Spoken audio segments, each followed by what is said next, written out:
Alright, so I'm putting together this Accurail 2000 series center flow covered hopper.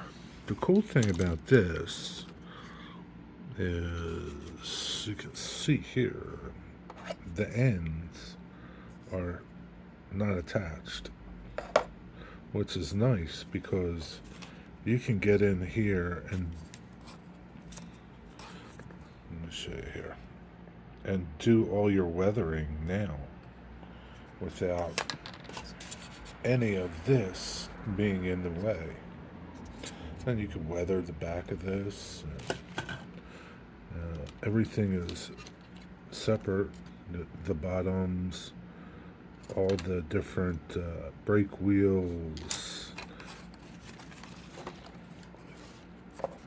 air reservoirs, brakes, whatever this little valve is, and they're all keyed. You can see here that they're all keyed, and what I've been doing is just sanding that flat and that round so it just plugs in, fits a little easier, that's all. Because if you don't, it doesn't fit in real easy, right? So it just goes in easy. Really nice. I like that. And I like the fact that everything is separate, so you could really get under here and weather under here and weather the walkways and everything else. Really nice. I'm going to put a light weather on it, nothing really crazy, but yeah, I like that. Nice detail on these kits. And this is the first one that I've done for Accurail, like a hopper car for Accurail. I've done others, but first hopper car, which is cool. I'm going to glue this in, put some little clamps on it, let it dry because it's a little bent, right? But once you clamp it up, it'll be fine. Yeah, cool. And you can get to everything, right? Do some weathering, do whatever you want.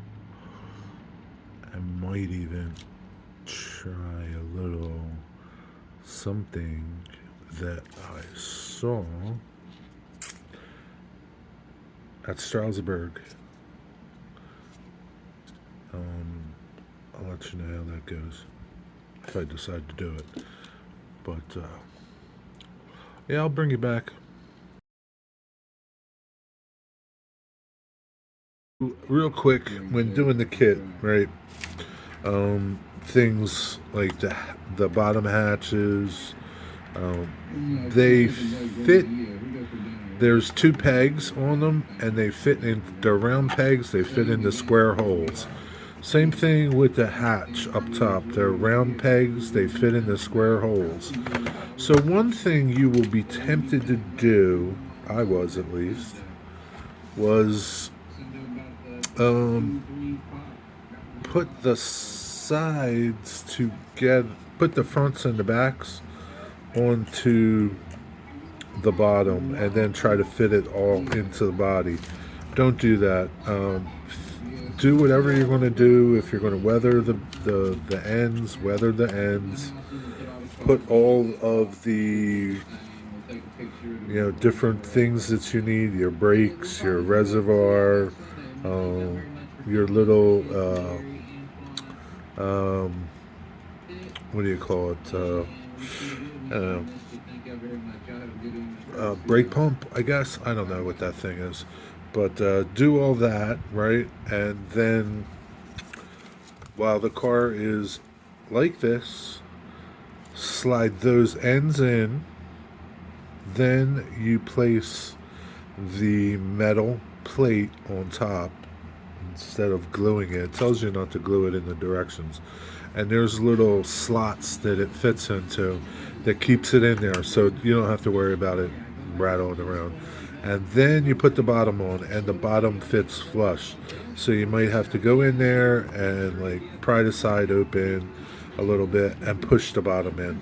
Okay, and that's it. So next, I just got to put the trucks on, change my wheels, get my KD couplers, 158s are what I use, and then I'm done. So as far as weathering, I just did some quick weathering, and I used AK Streaking Grime.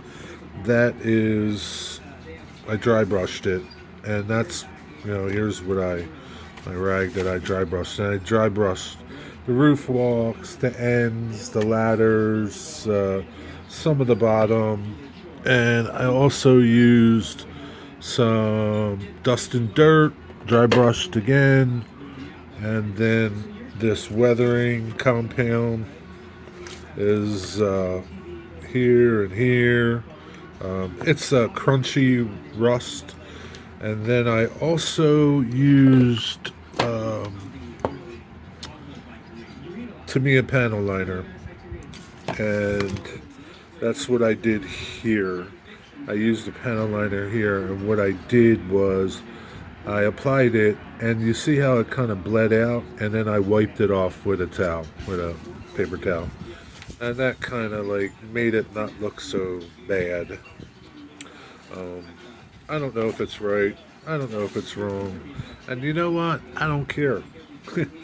uh, I see I gotta hit a couple spots, but you know, it's all good. And that's the car. It's a nice car. It's heavy. It'll be cool on my layout. Yeah. This is it. Thanks for watching. Pick up some of these cars. If you're at the show, it helps support this club, and $10. Can't beat that deal.